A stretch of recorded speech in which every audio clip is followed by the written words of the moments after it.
privileged to be sitting beside a diamond of India, to whom actually India belongs.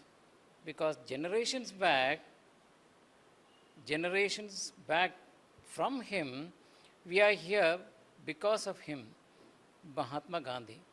And today, India actually should belong to him. That is how the legacy should be. I had a dream. That was the starting phrase of the person who started the movement in America. I had a dream. What is the dream which even now ferments that India should stand tall amongst countries and leading the way? Are we leading the way with the luminaries who are heading the major multinational? We are. But then we have a great deficit. What is that? Mangalore is an educational hub. 84% of students graduating from professional colleges of Mangalore, they found, are unprofessional. Do we have a focus in the government level that Indian students should be made world class? What is the biggest earning for India? NRI remittances of $110 billion. Which other industry generates as much? So make Indians world class with the best in professionalism, etiquette, communication skills, attire, English. Do we have that focus? We don't have. And as a consequence, when many of our students go for job interviews, they are not placed. That is so. What is the point of saying Make in India? We had this Make in India policy. We brought in industries, huge industries. Abroad they came, they poisoned Mangalore. And the poisons are released to the toxins in the Mangalore nearby rivers. What is the consequence? The rivers are becoming acidic. The fish is developing. I did a survey. The fish is developing cancer. I looked into the salivary pH of cancer patients. They were all acidic. Only when the water is acidic does the cancer develop. Do we have, what is the point of saying bring and make India? And, no, that's not the way. Make Indians world class. Who should be doing that?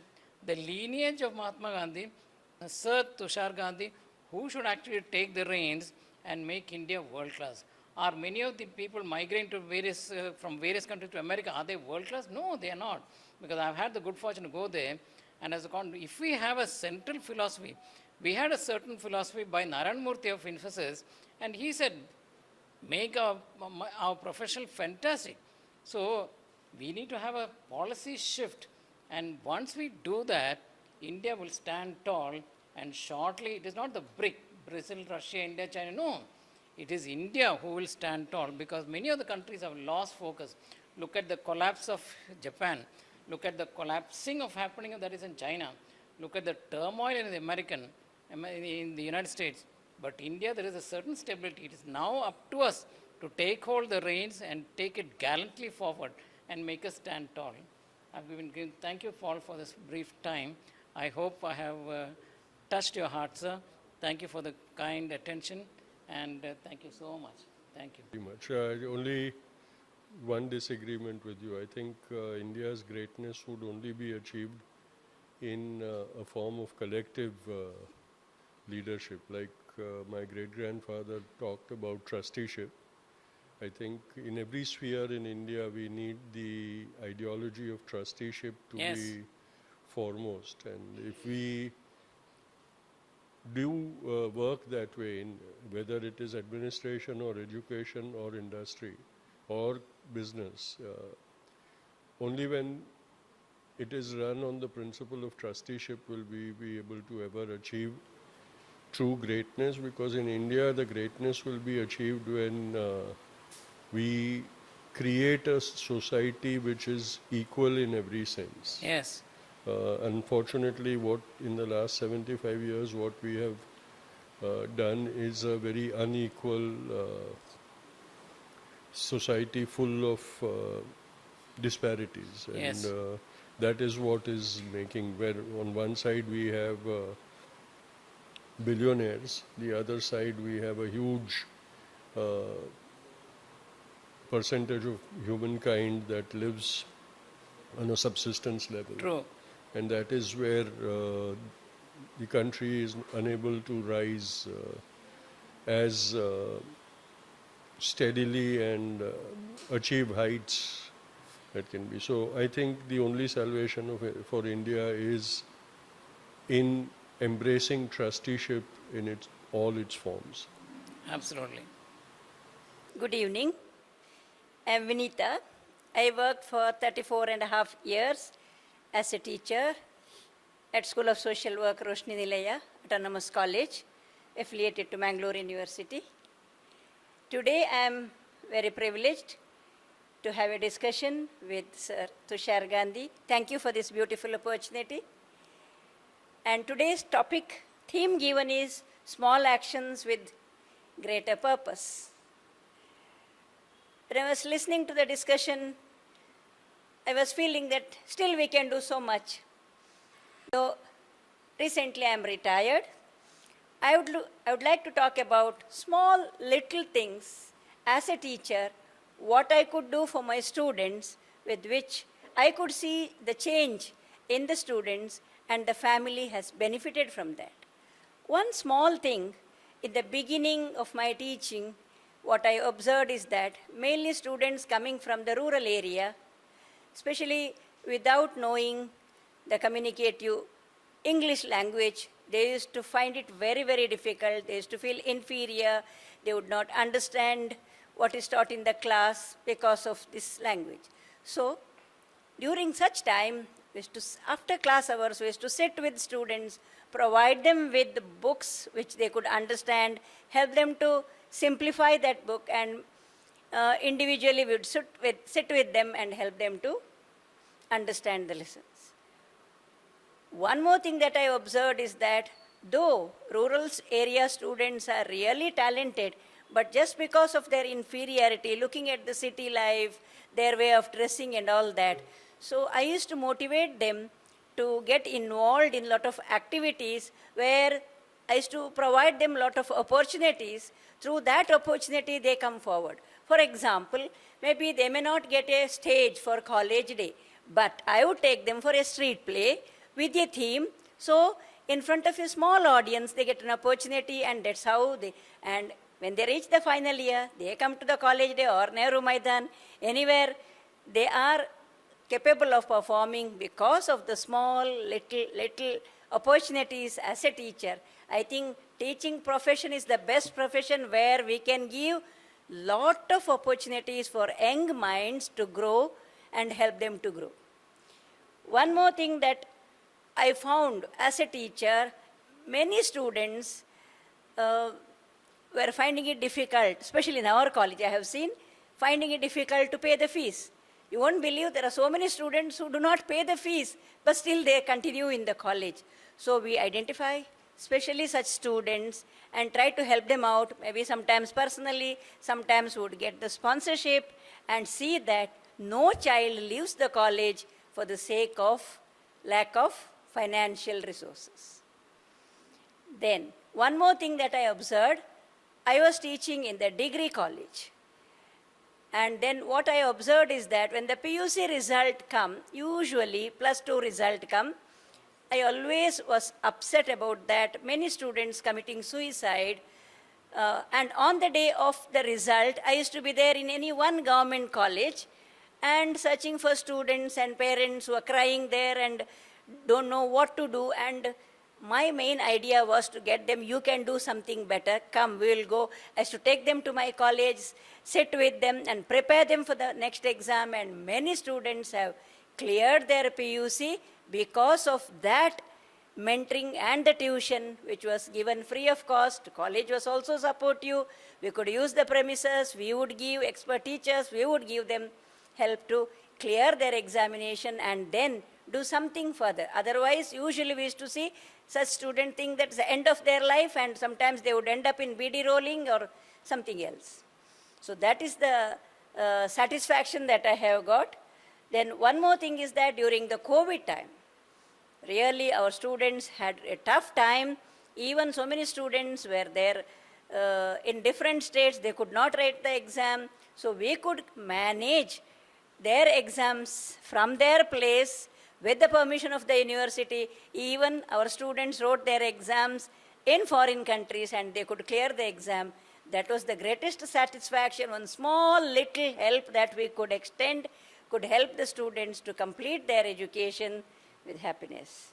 Then one more thing that we could do is that everybody celebrates birthday, but we always celebrated in a different way. We used to encourage students on the day of our birthday, at least our birthday, never students come to know. Once they came to know through the office that my birthday. So that was after COVID only, because otherwise usually my birthday comes during the vacation. But after this COVID, the academic schedule only changed. Then that time we used to celebrate the birthday by planting a sapling, and we encourage the students, for your birthday, in the name of your mother, plant a sapling. And even now you can see in our college campus, we have a Miyawaki forest where students take turn, they take care of the plants, and I think within another 4 or 5 years the plants will come up. We just last academic year, we planted around 250 fruit-bearing plants in the campus in the Miyawaki way. Then to have an exposure to waste management, everywhere we have this problem. So being an expert in waste management, not only teaching them, but also in the college campus, we have the waste management, vermicomposting, all that exposure we gave. We have the beekeeping, that also. I have little knowledge, but whenever I need some expertise, I used to invite them. We have that beekeeping, the boxes in the college campus, so that students get attracted and they learn this. And at the same time, we encourage students to preserve nature and to do some activity for nature, because otherwise we may have to walk with the oxygen cylinder tomorrow. Even in Mangalore, we have 13% of green coverage in Mangalore. Looking at that, now after my retirement, I go to various places and encourage people to have some plants in their campus so that we can walk without the oxygen cylinder in the future. This is a big crisis that we are facing. Now my retirement, I'm trying to spend more time on that also. So, and then as a NSS coordinator of the Mangalore University for 6.5 years and Youth Red Cross Nodal Officer for 5.5 years, I always encouraged students, and I myself, till the age of 60, I donated blood. Luckily, God gave me good health so that I could donate blood, and that's how I could be a role model to my students to donate blood. This is how we could be role model as teachers so that students can. Thank you for this beautiful opportunity. Lovely, lovely hearing you, ma'am. And yes, it is these small initiatives that bring about big changes. It's most of the big plans generally flop or fail, but the small initiatives are the ones that have longevity. So it is the most important thing to do is that, and that is the Gandhian ideology of doing whatever an individual is capable of doing. So yes, it is very admirable and praiseworthy. No, it was a wonderful sharing of ideas and also listening to what people have achieved in their lifetimes, of how ideal institutions should be created and run. And so I think this is very essential that such dialogue continues to happen, because if we really want to change our society or our nation, then it can only happen if we have an interaction of dialogues. If the speaking stops, then anarchy will prevail. And so it is a very noble gesture to have such kind of a dialogue and then share it with a larger audience, so that the ideas that are discussed by the smaller groups have or inspire a larger number of people from that. And as I said, that this is the true democratic spirit, where everybody speaks their mind without anybody being influenced in any manner. And so it's a very impressive way to do it. And you know, the best programs would come out of this. You kept saying that you wanted 3 minutes. You got 30 minutes, 20 minutes, 10 minutes. So you got multiple programs that you could create from all the stock that you have created. And so it also helps, you know, I'll give you an example of wildlife photography. when we see these wonderfully made wildlife documentaries, we are fascinated. But what we don't understand is behind every 30-minute wildlife documentary, the footage that has been shot is about 200 hours, and over spans of years and years and years, photographers just go into the sanctuaries and forests and keep shooting and bring it back, and then somebody decides that I want to create a documentary in this theme. They'll look at everybody's shot footage, and then on the edited table what we see comes about. So it is very important that this kind of a free-willing dialogue is encouraged and curated in a way. I am using a wrong term because there is no curation in this, but since that is a popularly understood term, we have to use that. And that is how it should be in the to become the catalyst in bringing about change. So congratulations to Global TV and its team for doing this very novel thing, and all the success to all of you. And it was an enriching experience to me also, because such a vast pool of knowledge was shared over here. Divine Sir Tushar Gandhi, luminaries in our midst, Professor Sridhar Shetty and Dharmaraj sir, people of outstanding academic caliber, Roxana ma'am and all the rest of you, never have this hallowed hall been illuminated by talks of this nature. Today we have had an outpouring of ideas. Believe me, this is the first time I am seeing people of various stages and statures like galaxies collide and share a moment's scintillation. Oh my God, what an event. But having observed Sir for the last few minutes, his humility, grace, focus, sharpness, acceptability, and broadness of mind tells me perhaps he should be leading the country now, where we would have reached.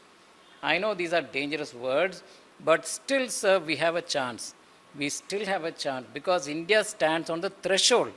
We are now developing, almost developed. What did William Shakespeare say?